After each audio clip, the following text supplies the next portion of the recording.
Shalom, this relates to, this video is relating to, praise Yahweh, this relates to 1st Ezra 1, summarizing that chapter, and also relating to 2nd Chronicles 35, which correlates in a nutshell the history of King Josiah, the Passover, one of the greatest Passovers, the worship of the, relating to the temple. Tragic fall of his death when he fought against Pharaoh Necho of Egypt and Megiddo, and eventually the fall of Jerusalem, which is the people in the place by King Nebuchadnezzar of Babylon when he invaded that, and that will start pretty much the Babylonian captivity. That's First Ezra 1. Read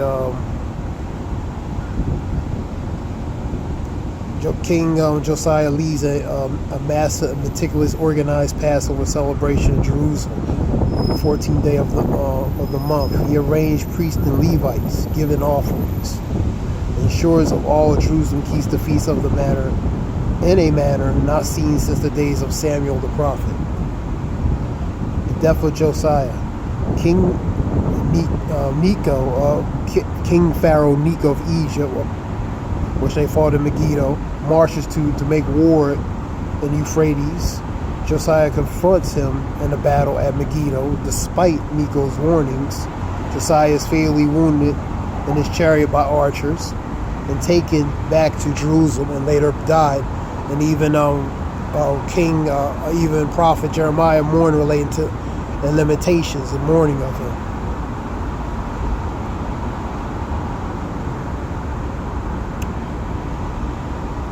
He was taken back to Jerusalem where he dies. The last kings of Judah.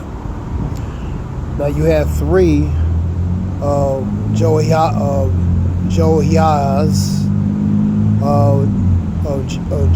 Jehoiakim and Zedekiah. Now two of them rebelled against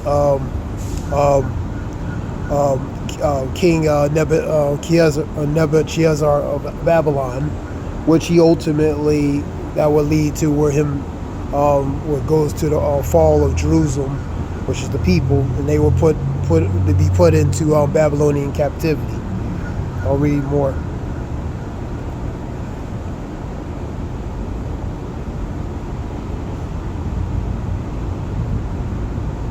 Last kings of Judah, Josiah's death, the people anointed Jehoahaz as king, but Necho, which is the Pharaoh, deposes him 3 months later and exacts a heavy tribute from Judah. Necho places Jehoiakim. That goes to the first three. Jehoiakim on the throne. Jehoiakim later rebels against Nebuchadnezzar of Babylon and is succeeded by his son Jehoiachin. So the three would be Jehoahaz, Jehoiakim, and Jehoiachin. It all would be ultimately defeated because later on conquer Jerusalem, which is the people in the place, and they would be put into captivity. Now the fall of Jerusalem, them chapters go to 1st Ezra 2 and 33, 1st Ezra 34 and 58. Now you fall of Jerusalem, 1st Ezra 55 and 58. Nebuchadnezzar returns to Jerusalem, captures Jehoiachin, and plunders the temple treasures. Finally, because of the people and the priests defile the house of the Lord, God sent the Chaldeans. The temple is burned and the walls is broken down. And that goes to the fall and also the siege and conquering of that people in that place.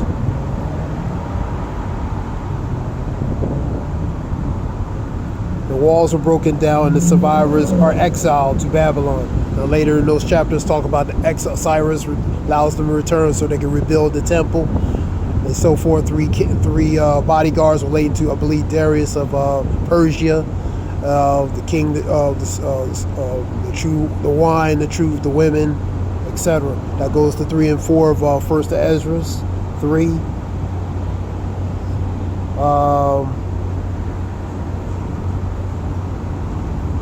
Now let's continue on. The temples burned and the walls are broken down. The survivors are exiled to Babylon to fulfill the prophecy of Jeremiah. To correlate that with First Esdras, go to 2nd Chronicles 35.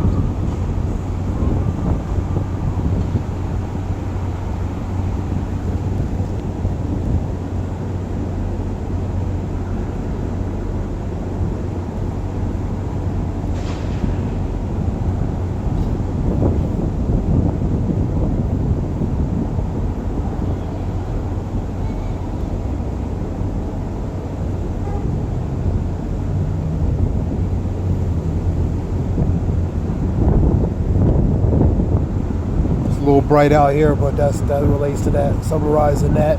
Now that was one of the greatest Passovers, and also the last of the Passovers relating to Josiah. You know what I mean? That relates to the kings of Judah. So this is just a little history relating to summarizing a little history relating to First Esdras. Also 2nd Chronicles 35 correlates with that, First Esdras. Hope it helps relate to information. Zion Wolf, Shalom.